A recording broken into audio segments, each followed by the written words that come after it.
Welcome to episode 12 of the Hit Your Target podcast.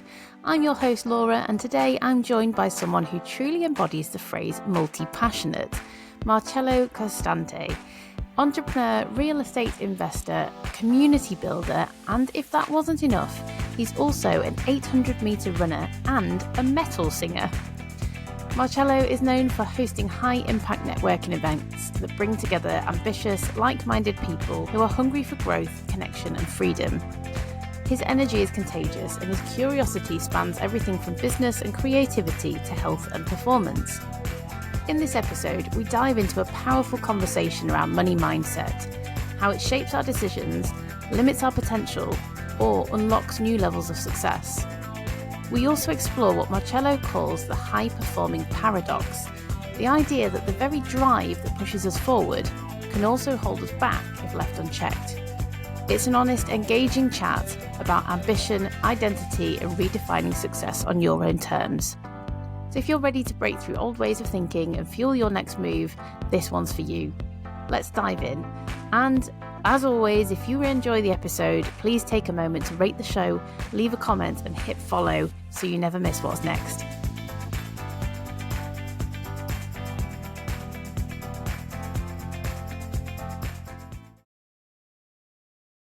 Hi, Marcello. So thank you so much for joining me today. And where are you based today? Today, thank you for having me, first off. I'm really excited about this. Today I'm in Italy. I'm traveling right now. But usually I'm based in Spain, Valencia. Very nice, very nice. It certainly beats being in England. However, the day we're recording this is actually quite nice today. Nice.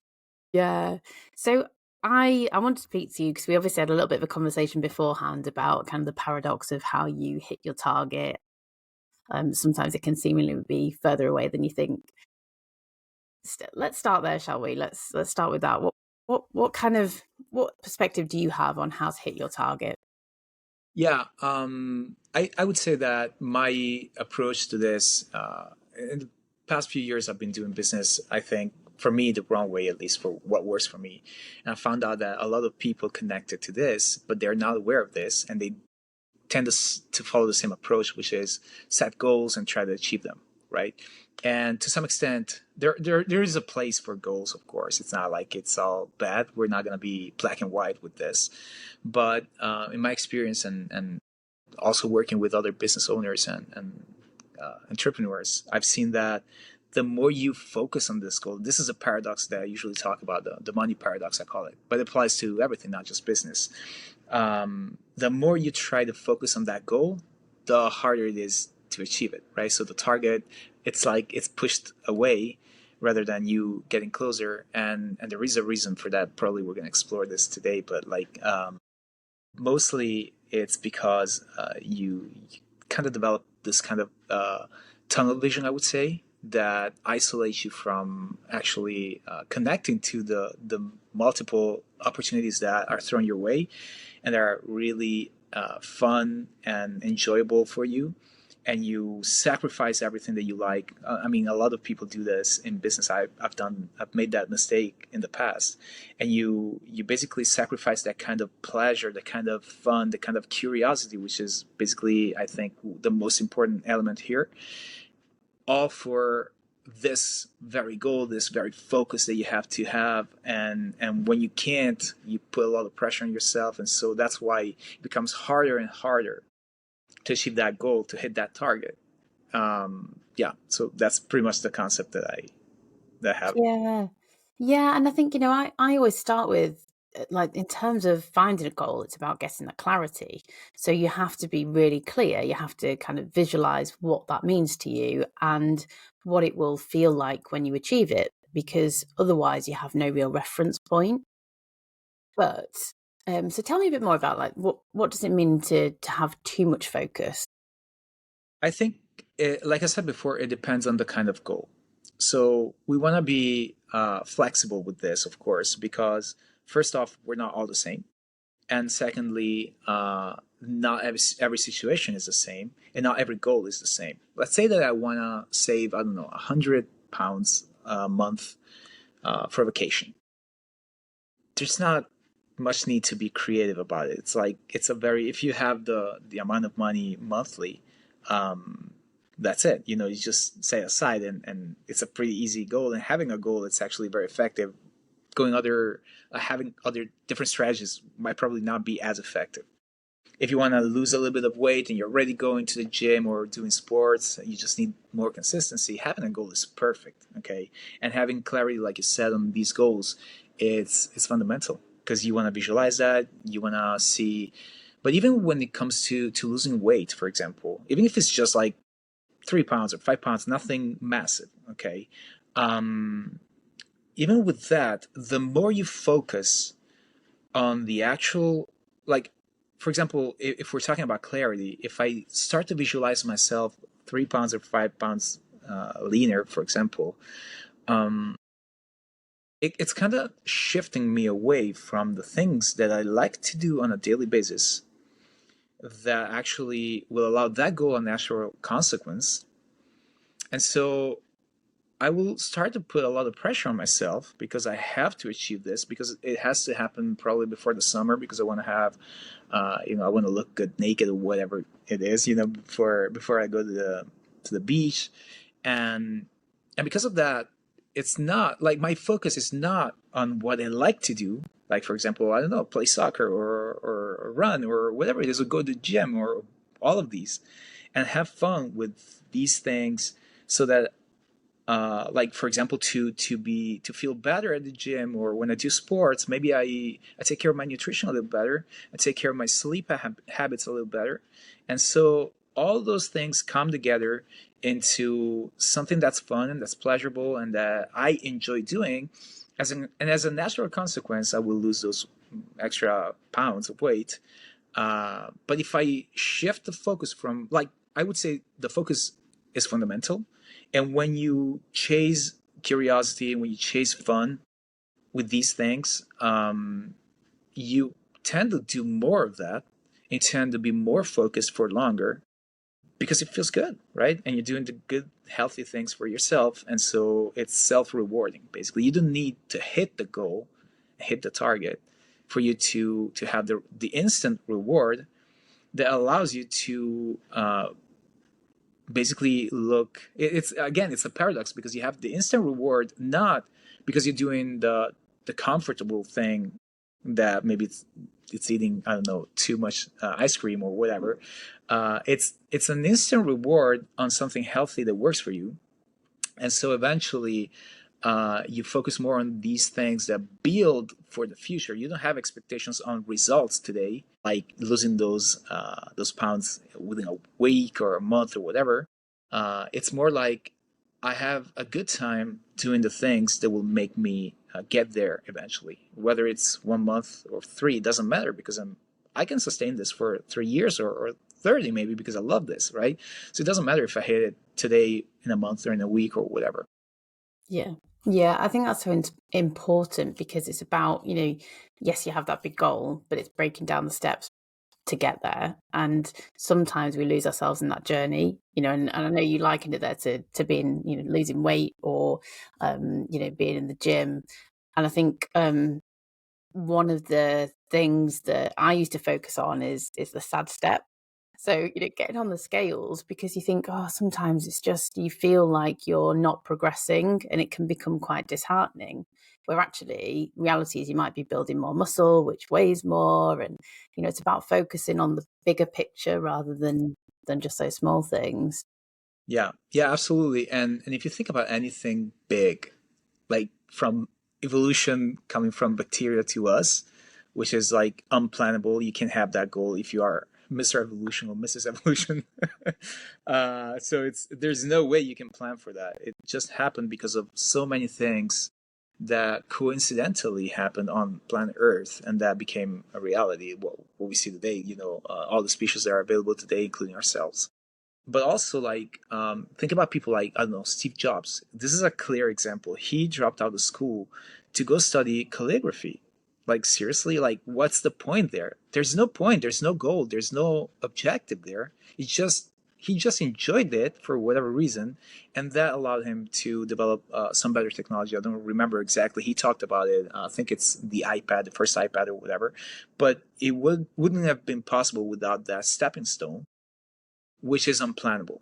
right? So again, like if you find a new sport and instead of going to the gym and lifting weights that you may hate, you go play that sport, it is possible that you'll develop a better physique than going to the gym if going to the gym is not your thing and you're not having a good time there, right? Because and that stepping stone you cannot plan it sometimes because maybe a new acquaintance that you met because you went out and you didn't want to go out one day and you decided to go out anyways and you met that person made you discover that sport.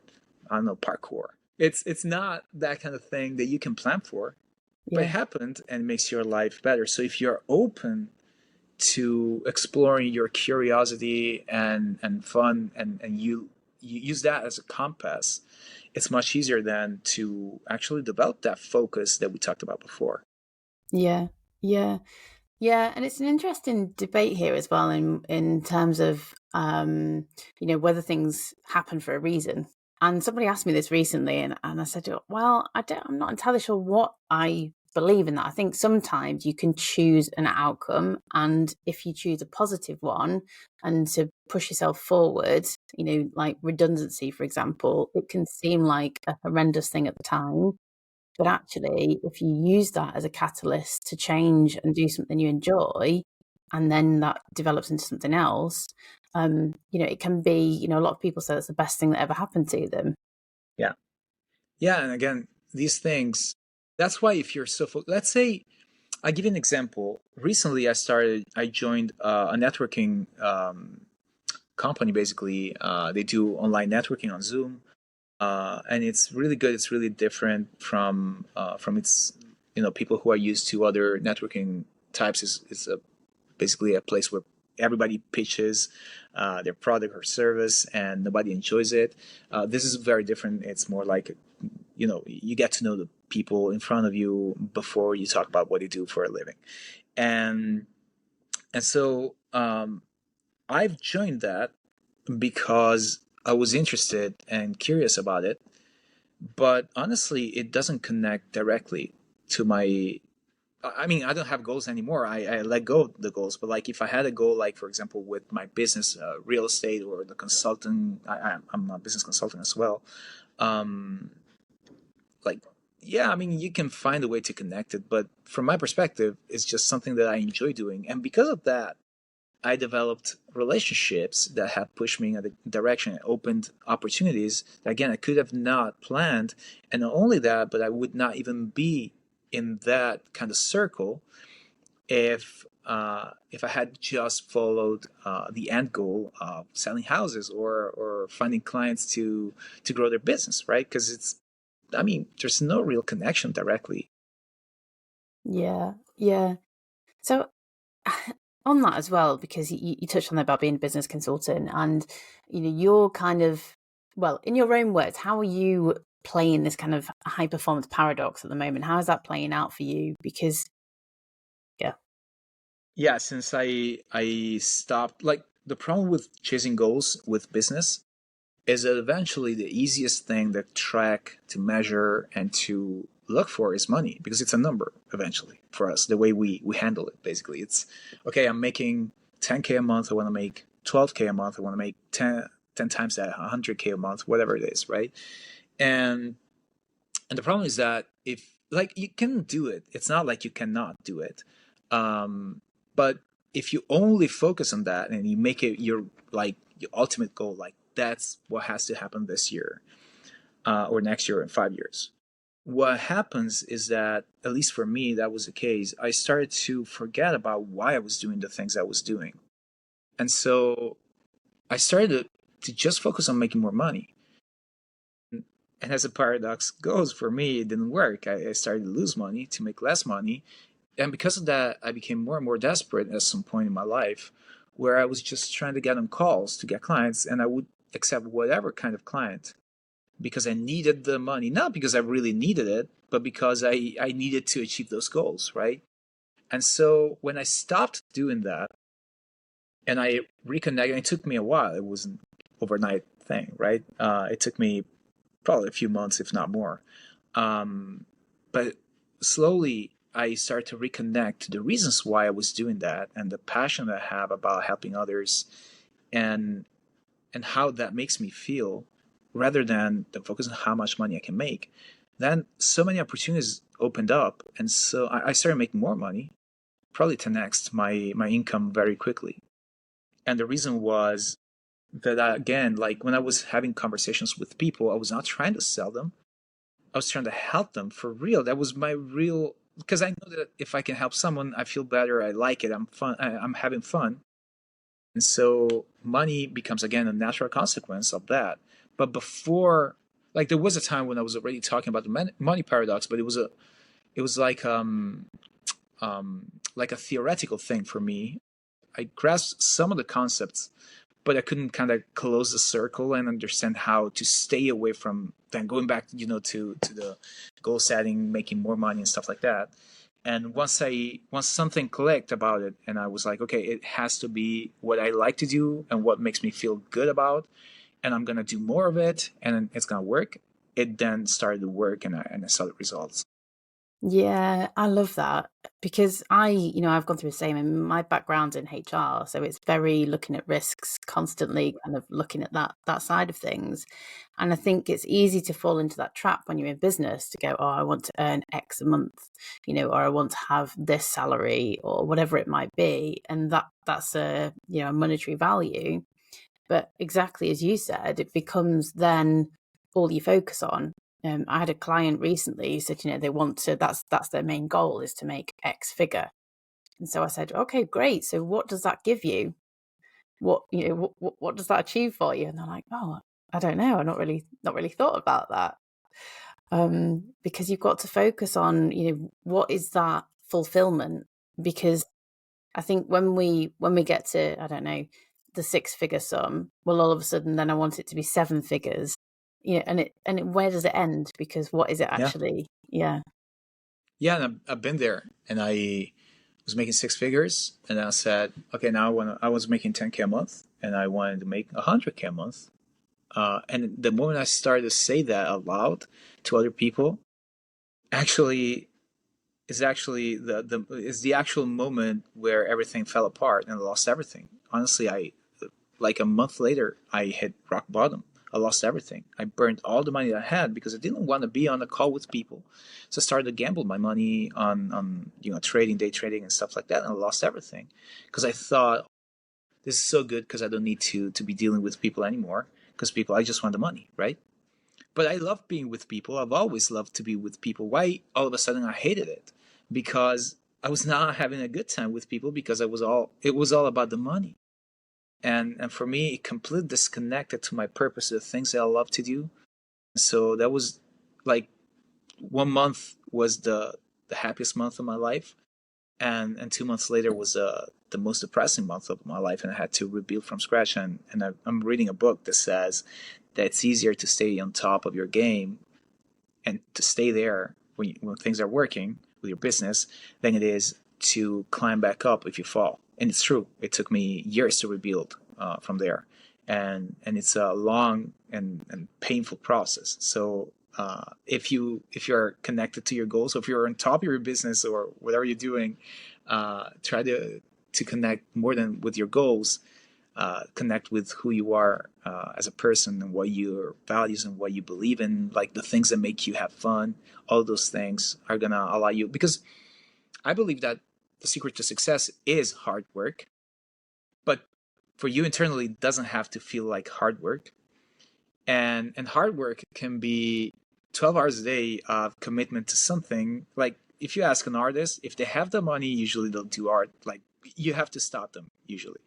And that's the kind of thing that develops mastery, which is a very important element here. We're not talking about having fun being playing video games, or just go for a walk and have fun, or go to the club every night. It's not that kind of fun. We're still talking about something that allows you to achieve your goals, of course.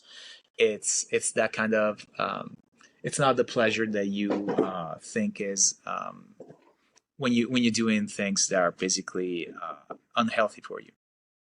yeah, yeah. I think it's one of those. Be careful of what you wish for, in a way. Yeah, Yeah, yeah, I thought of that recently because when I was younger, actually, don't ask me why I was young and stupid, but I asked for a sick relationship, like someone who would be, I don't know, I was watching movies and stuff like that, and I wanted this kind of sick relationship. And eventually I got this relationship with a girl that started to punch me in the face, literally. So that was not good. And I realized, like what you just said, but again, this connects to the goals, right? Because if you fixate on something, sometimes you create that kind of energy that allows you to attract those people or attract you into realities where those goals become true. But sometimes it's not exactly what's best for you because maybe you're making a lot of money or you're hitting your targets, but it's actually not your happiest life. Yeah, yeah. Is it truly aligned with what you want? Yeah, yeah.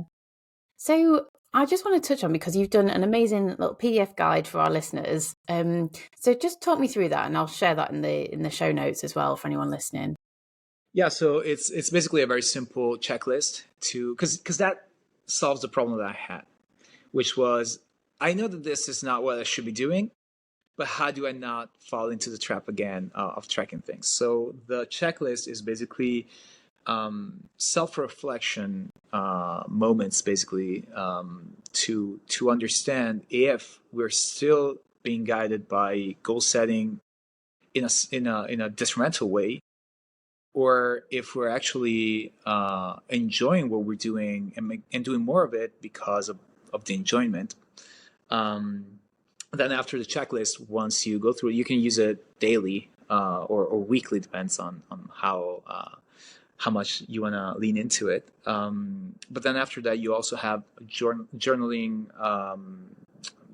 prompts, basically. So you can use them to write your journal on this.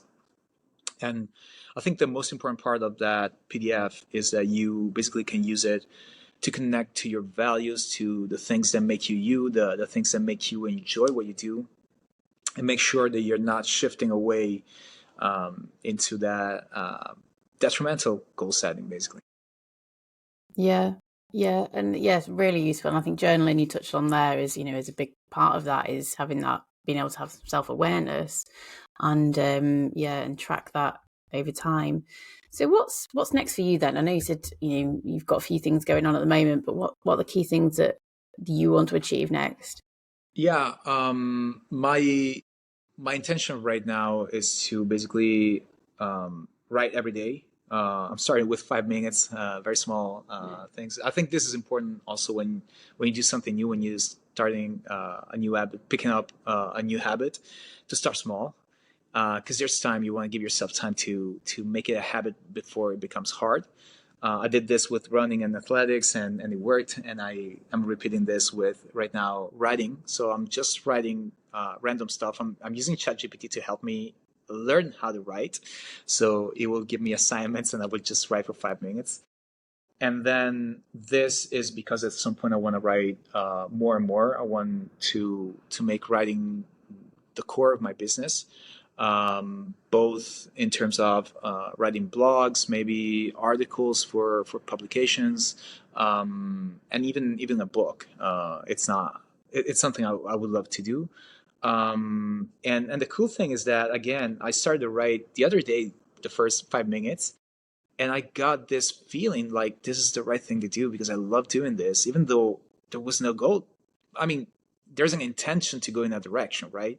But I don't know if I didn't say I want to have my best-selling book within the year or something like that. It's not like that. I'm just having fun learning a new skill and being curious about it. And so that's basically the near future. I'm being hosted by amazing guests, amazing hosts like yourself. So I'm having a great time, and I think I'm gonna do this more often, and eventually maybe even do some speaking.